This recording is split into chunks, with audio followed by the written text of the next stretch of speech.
زینت 25 years کی ایک single mother تھی۔ اس کا شوہر اسے اور اس کی چھوٹی سی بیٹی کو چھوڑ کر جا چکا تھا۔ مجبوراً زینت اپنی ماں کے گھر آ گئی، لیکن وہاں بھی اس کی زندگی آسان نہیں تھی۔ اس کی ماں ہر وقت ہر بات پر اسے طعنے دیتی اور کہتی، تم اپنی زندگی بھی نہیں سنبھال سکتی، اب بیٹی کو کیسے پالو گی؟ زینت ہر بار خاموش ہو جاتی۔ رات کو جب اس کی بیٹی سوتی، زینت اس کا چہرہ دیکھتی اور سوچتی، میری بیٹی کو کبھی میری طرح مجبور نہ ہونا چاہیے۔ اس نے جاب ڈھونڈنا شروع کر دیا۔ دن گزرتے گئے لیکن کہیں سے کوئی جواب نہیں آیا۔ پھر ایک دن اسے ایک آن لائن انٹرویو کی کال ملی۔ زینت کے چہرے پر پہلی بار امید آئی۔ اسے انٹرویو دیا۔ سب کچھ بالکل پروفیشنل لگ رہا تھا۔ پھر انٹرویور نے کہا، بس ایک چھوٹا سا ویریفیکیشن اسٹیپ ہے، اپنی اسکرین شیئر کر دیں۔ زینت نے زیادہ سوچے بغیر اسکرین شیئر کر دی۔ اس وقت اسے بالکل اندازہ نہیں تھا کہ سامنے والے لوگ اس کی مجبوری کا فائدہ اٹھانے والے تھے۔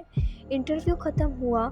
زینت اپنی بیٹی کو دیکھنا اور مسکراتے ہوئے کہا، شاید اب امی کی جاب لگ جائے۔ لیکن کچھ ہی دیر بعد اس کے فون پر عجیب میسیجز آنے لگے۔ اس کی پرائیویٹ انفارمیشن کا ذکر کیا گیا۔ پھر اسے دھمکی دی گئی کہ اگر اس نے ان کی بات نہیں مانی تو انفارمیشن دوسروں تک پہنچا دی جائے گی۔ زینت ڈر گئی۔ اس نے کسی کو کچھ نہیں بتایا۔ اسے ڈر تھا کہ لوگ اسی کو بلیم کریں گے۔ دن گزرتے گئے اور پریشر بڑھتا گیا۔ زینت کی نیند ختم ہو گئی۔ اس کی چھوٹی بیٹی بار بار پوچھتی، امی آپ مجھ سے بات کیوں نہیں کرتی؟ زینت بس اسے گلے لگا لیتی۔ ایک رات پریشر اتنا بڑھ گیا کہ زینت اپنی بیٹی کے سامنے بے ہوش ہو گئی۔ عائزہ روتی ہوئی مدد کے لیے بھاگی۔ زینت کو ہاسپٹل لے جایا گیا۔ ہوش میں آنے کے بعد اس نے دیکھا اس کی بیٹی اس کا ہاتھ پکڑ کر بیٹھی تھی۔ عائزہ نے روتے ہوئے کہا، امی مجھے آپ چاہیے۔ زینت کی آنکھوں میں آنسو نکل آئے۔ اسے احساس ہوا وہ اپنی پریشانی کو اکیلے سہہ کر اپنی بیٹی کو تکلیف دے رہی تھی۔ تبھی زینت کے فون پر ایک میسیج آیا۔ میسیج اس کمپنی کی طرف سے تھا جس کا نام لے کر اس کا انٹرویو لیا گیا تھا۔ میسیج میں بتایا گیا کہ کسی نے ان کا نام کا غلط استعمال کیا تھا اور وہ انٹرویو ان کی کمپنی کا تھا ہی نہیں۔